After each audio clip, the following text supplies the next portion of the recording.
사람은 겉으로 드러난 모습만 보고 판단합니다. 겉으로는 보이지 않는 모습, 그 감춰진 그 이면의 모습, 그 속을 사실은 보기가 어렵습니다. 겉만 보고 속은 보지 못하기 때문에 때때로 사람은 원치 않는 고통을 받기도 합니다. 사람이 가진 한계라고 할 수가 있는 것이죠. 그러나 우리가 믿는 하나님은 전능하신 하나님이십니다. 이 전능하신 하나님이시다라고 하는 이 말은 실수가 없으신 하나님, 실수하지 않는 하나님이라고 하는 뜻입니다. 하나님은 겉으로 드러난 모습뿐만 아니라 그 속까지도 꿰뚫어 보시기 때문입니다. 그런 하나님께서 우리에게 요구하시는 것은 내가 거룩하니 너희도 거룩하라. 바로 우리가 거룩하기를 원하십니다. 우리가 거룩한 하나님의 백성으로 서기 위해서 우리의 겉모습, 우리가 인위적으로 꾸며낸 이 겉으로 드러난 모습만을 가지고 하나님께로 나아가는 것이 아니라 이미 우리의 마음을 아시고 우리의 중심을 아시는 하나님께 우리의 속을 다 보여드리고 또 우리의 모든 것을 다 의탁드리면서 나아가야 하는 것입니다. 우리는 소위 있는 모습 그대로 나아갑니다 라고 고백합니다. 바로 그런 것이죠. 우리의 마음이 때로는 깨끗하지 않을 수 있습니다. 세상을 살아오면서 여러 상처를 입기도 하고 또 때때로 원하지 않지만 이 죄악된 세상에서 죄악의 얼룩을 뒤집어 쓴 채로 그렇게 지친 마음을 가지고 하나님 앞에 나와 예배를 드릴 때가 있습니다. 그러나 그런 우리의 연약함을 애써 감추려고 하는 것이 아니라 우리의 속을 또 우리 마음을 우리 중심을 하나님께 다 보여드리면서 우리의 삶을 하나님께 의탁드릴 때 우리는 점차 하나님께서 요청하시는 거룩한 삶으로 또 거룩한 하나님의 백성으로 변화되어져 가게 되는 것입니다. 오늘 본문은 우리의 삶이 이 거룩한 삶으로 변화되는 방법을 가르치고 있습니다. 그것은 주님의 기도입니다. 우리가 오늘 본문을 통해서 주목해야 할 것은 우리 주님께서 어떻게 기도를 하셨는가, 그리고 우리 주님께서 어떻게 이 제자들에게 기도하시는 것을 가르치시는가, 바로 여기에 주목할 수 있어야 합니다. 예수님은 거룩한 삶을 위해서 기도하셨습니다. 이 거룩한 삶이란 하나님과의 관계를 통해 이전과는 다른 새로운 삶의 모습을 말씀하는 것입니다. 즉 우리의 일상이 우리와 언제나 함께 하시는 하나님을 믿음으로 인식하면서 겉으로 포장하기를 멈추고 우리의 마음을 하나님께 드리면서 하나님의 뜻을 구하며 살아갈 때에 얻어지게 되는 변화입니다. 예수님은 이 기도를 제자들에게 그리고 오늘 하나님을 예배하는 우리 모두에게 가르치시기를 원하십니다. 이 주님의 기도를 통해 오늘 우리가 어떻게 살아가야 하는지, 과연 하나님이 우리에게 요청하시는 그 거룩의 삶이란 우리의 삶의 현장에서 어떻게 드러내고 살아갈 수 있을지, 이 주님이 가르쳐 주신 이 기도를 우리가 말씀으로 함께 나눌 수 있기를 원합니다. 먼저 첫 번째입니다. 이 거룩한 삶의 시작은 하나님과의 관계를 잊지 않는 것입니다. 우리 9절 말씀을 다 같이 한번 읽어보겠습니다. 시작. 그러므로 너희는 이렇게 기도하라. 하늘에 계신 우리 아버지여, 이름이 거룩히 여김을 받으시오며. 아멘. 9절 말씀 보게 되면 너희는 이렇게 기도하라 라고 말씀을 시작하고 있습니다. 주님이 가장 처음으로 기도를 가르치시기를 원하는 것은 하늘에 계신 하나님께서 우리의 아버지이시다라는 사실을 기억하면서 기도하라라고 하는 것입니다. 우리가 믿는 하나님, 보이지 않는 하나님, 저 멀리 하늘에 계신 그 하나님, 우리의 삶과 동떨어져 계시는 그런 하나님이 아니라 지금 내 삶 가장 가까이에 밀접하게 함께 하시는 아버지 하나님이시다라는 사실을 믿음으로 인식하면서 그렇게 하나님 앞에 기도하라라고 말씀하고 있는 것이죠. 우리가 오늘 본문으로 보고 있는 이 마태복음서는 다른 복음서와는 구별된 특징이 있습니다. 그 특징은 이 마태복음을 읽게 될 독자를 유대인들로 설정했다는 것입니다. 예를 들면 이 누가복음서는 사도행전과 연결되어서 이방인들을 독자로 설정해서 기록한 복음서라고 한다면 이 마태복음은 유대인들을 대상으로 했다는 점이 그 특징이라고 할 수가 있습니다. 그러면 너희는 이렇게 기도하라 말씀하시면서 하늘에 계신 우리 아버지께 기도해야 한다라고 가장 먼저 가르치고 계시는데 그 이유가 무엇일까요? 이스라엘의 역사입니다. 유대인들의 역사. 그 역사를 쭉 이렇게 살펴보게 되면 이스라엘 백성은 하나님의 백성으로 선택되었지만 이스라엘 백성 스스로가 언제나 하나님과 부딪혀 왔습니다. 이게 이스라엘의 역사이고 유대의 역사라고 할 수가 있는 것이죠. 하나님께 반역했던 역사라고 볼 수가 있습니다. 그 문제의 핵심이 무엇일까요? 이스라엘 백성들은 끊임없이 하나님을 대체할 수 있는 하나님 아닌 다른 것을 늘 찾아왔습니다. 모세가 시내산에서 하나님께 율법을 받기 위해 그 산에 올라가 있을 때 산 아래에서는 금송아지 우상을 만들고 그 앞에서 그 백성들이 춤을 추며 경배를 했습니다. 출애굽하고 광야 생활을 하는 내내 이들은 자신들에게 말씀하시고 놀라운 기적을 보이시고 매일 구름 기둥과 불 기둥으로 함께 하시는 그 하나님을 만족하지 못했습니다. 그래서 광야 생활을 하는 내내 불평과 원망하기를 그치지 않았던 것이죠. 가나안 전복 전쟁을 다 마치고 지파별로 땅 분배를 마친 이후에 이스라엘 백성들은 자신들을 위한 인간 왕을 요구했습니다. 하나님이 진정한 왕이시고 하나님이 이스라엘 백성의 진정한 주인이심에도 불구하고 이들은 끊임없이 하나님을 대체할 수 있는 그 어떤 존재들을 늘 찾아왔다라고 하는 사실입니다. 바로 이것이 이스라엘의 역사이고 유대인의 역사라고 할 수가 있는 것이죠. 예수님 시대의 유대인들은 이 율법을 자신들의 의를 내세울 수 있는 또 하나의 우상으로 변질시켜 버렸습니다. 율법을 통해서 하나님을 바르게 믿고 바르게 신앙해야 했지만 율법주의로 변질시켜서 권위주의를 만들고 계급사회를 만들고 부익부 빈익빈 구조로 그 사회를 변형시켜 갔습니다. 그러면서 이 유대 종교 지도자들은 로마에 깊이 결탁되어서 상당히 타락해 있었는데 그 타락한 모습을 율법주의 뒤에 감춘 채로 일반 백성들의 삶 위에서 그들의 삶을 짓누르고 군림하려고 했던 그 모습, 바로 이 복음서에서 기록하고 있는 예수님께서 책망하고 있는 바로 제사장들, 바리새파 사람들, 그 사람들의 모습이라고 할 수가 있는 것입니다. 예수님 당시의 이스라엘 백성들은 이 로마의 지배 아래에서 매우 궁핍한 생활을 해나가야 했습니다. 궁핍하고 굶주려 있고 병에 들어 있고 귀신 들려 있는 이들이 많았습니다. 주님은 그런 백성들의 삶을 긍휼한 마음으로 여기시면서 백성들에게 다가가 그들의 문제를 돌보시고 고쳐주시면서 하나님 나라를 말씀하셨습니다. 주님은 이 하나님 나라를 말씀하시면서 놀라운 이적들을 나타내셨고 오병이어 칠병이와 같은 이 놀라운 방법으로 수천 수만 명의 굶주린 무리들을 먹이셨습니다. 그러면서 이것이 하나님 나라다라는 사실을 깨닫도록 하셨습니다. 그러나 여전히 이 많은 무리는 예수님을 하나님으로 보지 못했습니다.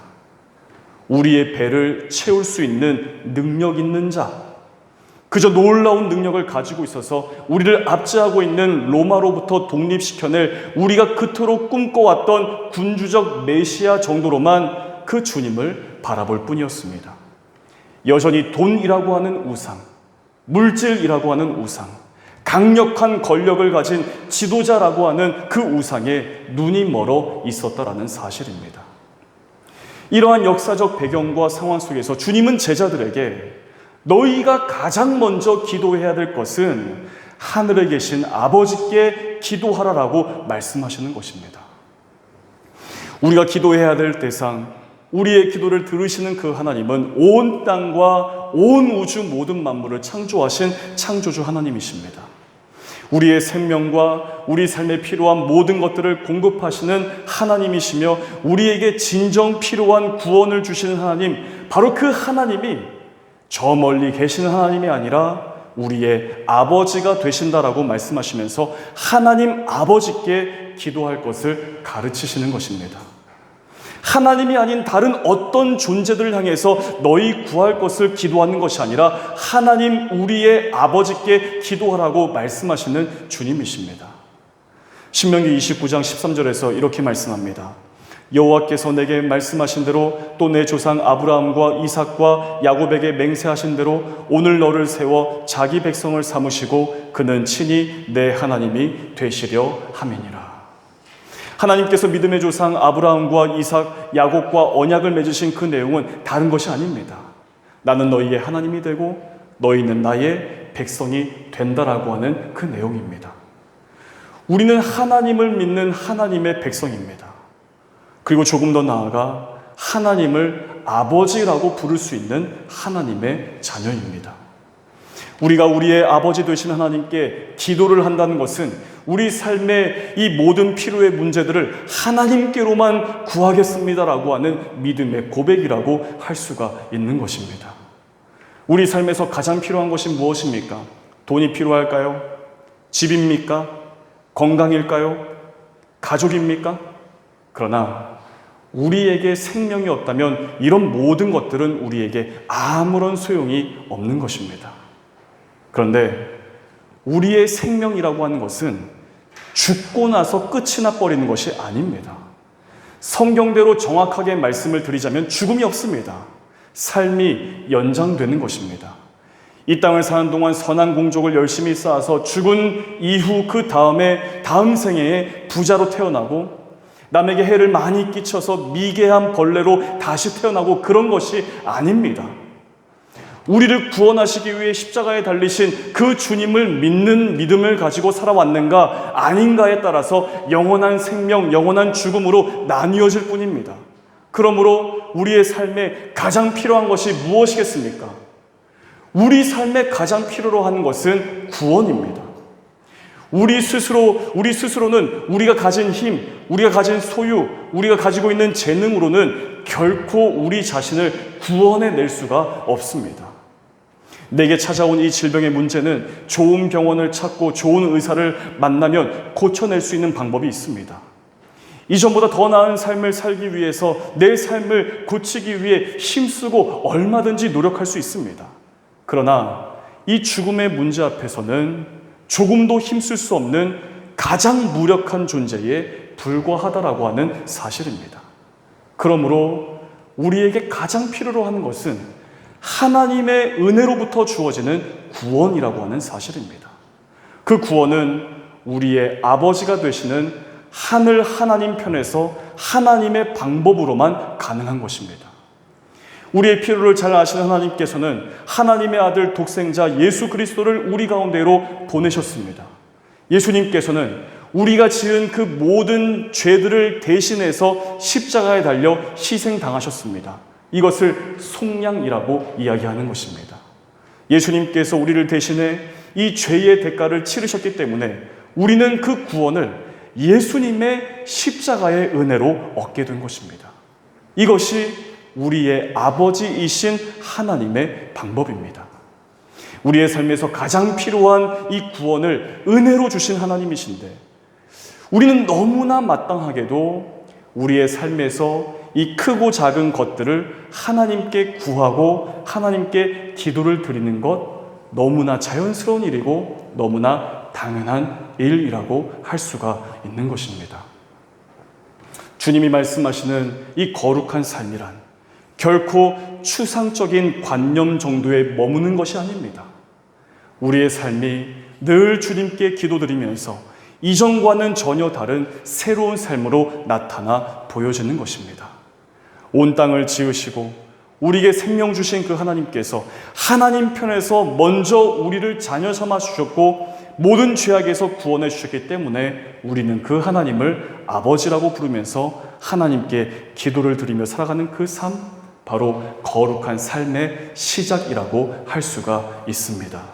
사랑하는 여러분, 우리가 믿는 하나님은 바로 우리의 아버지가 되십니다. 하나님의 아들, 하나님의 딸, 하나님의 자녀입니다.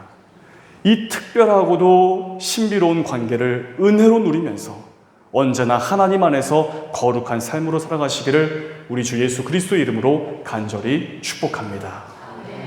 두 번째로 이 거룩한 삶은 삶의 목표와 목적이 분명합니다. 우리 9절과 10절 말씀을 다시 한번 읽어보겠습니다. 시작.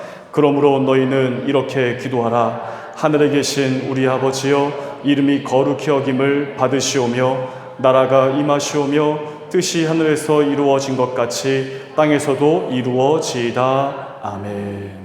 9절 후반부를 보면 이름이 거룩히 여김을 받으시오며, 또 10절 말씀 보게 되면 나라가 임하시오며 뜻이 하늘에서 이루어진 것 같이 땅에서도 이루어지이다 라고 말씀합니다.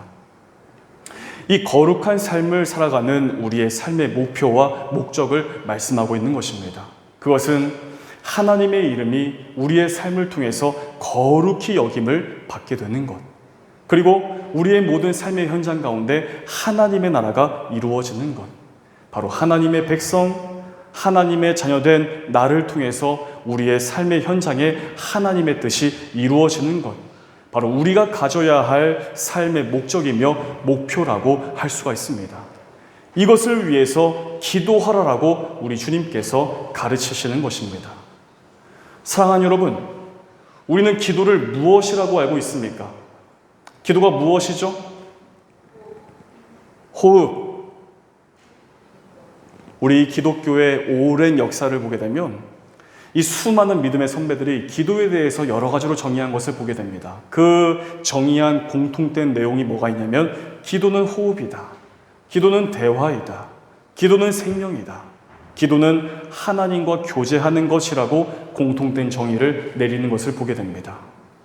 기도는 하나님께 우리의 삶의 필요의 문제를 구하고 거기에 대한 응답을 받는 것 맞습니다. 그러나 더욱 근본적인 의미는 하나님과 바른 관계를 맺는 것입니다.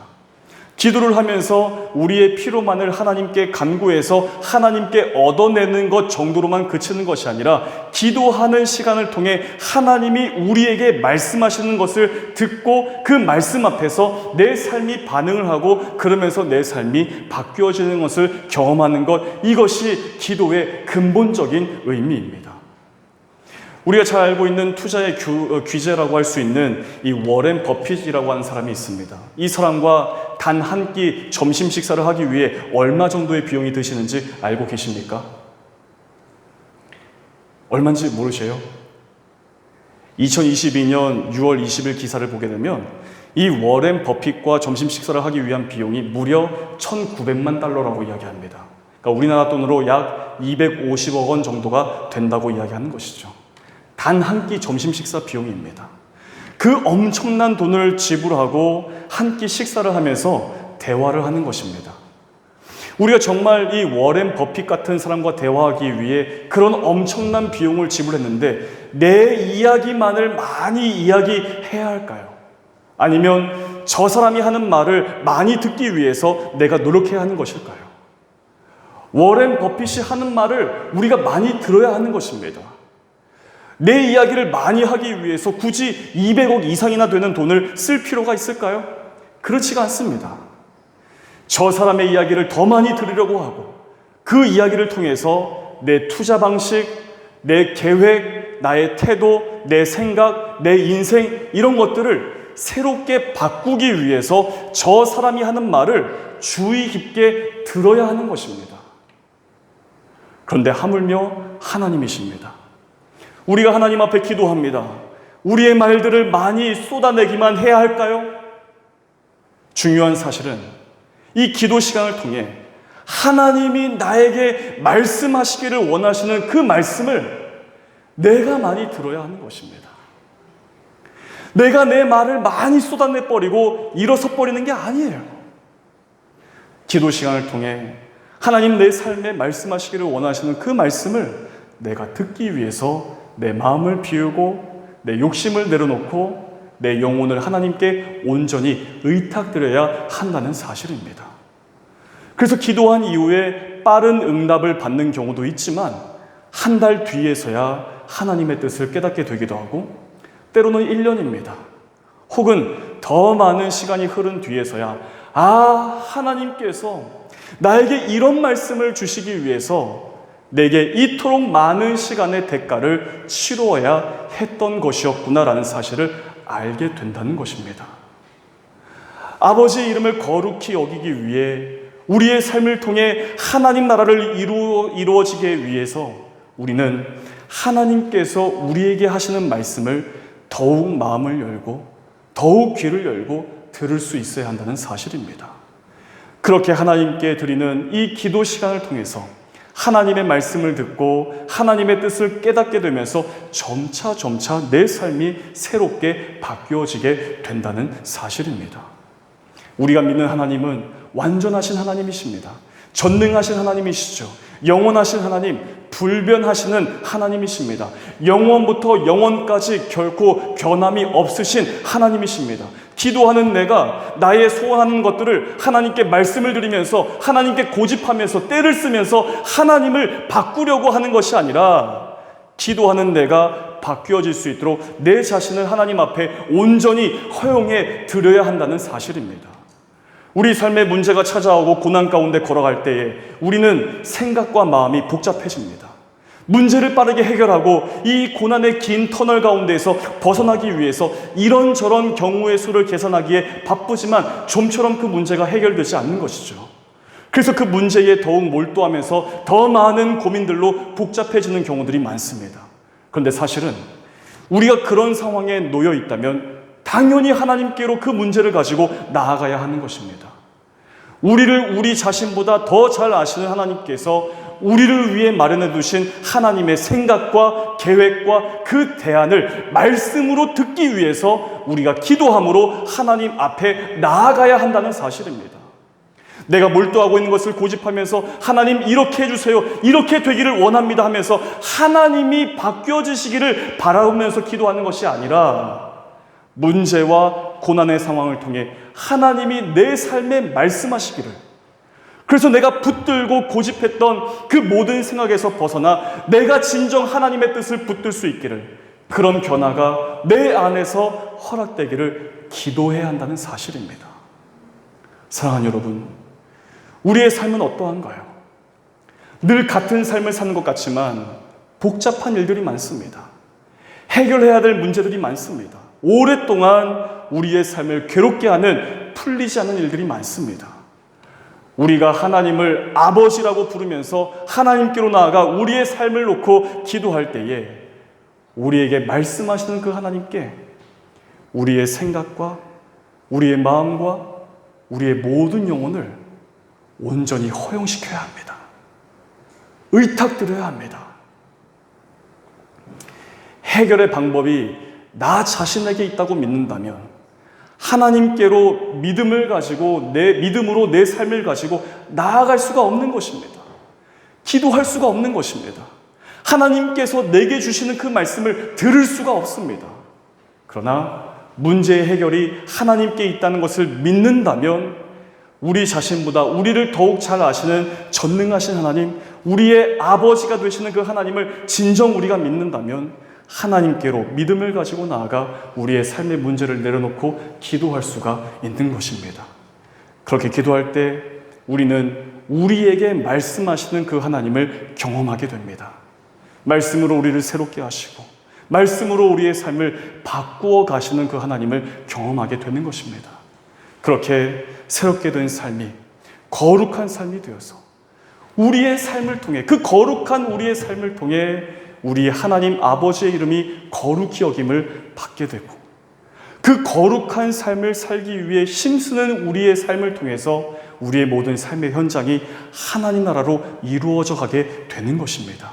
이것이 성도가 가져야 할 가장 중요한 목표이며 삶의 목적이라고 할 수가 있는 것입니다. 하나님은 영원하십니다. 하나님은 변함 없으십니다.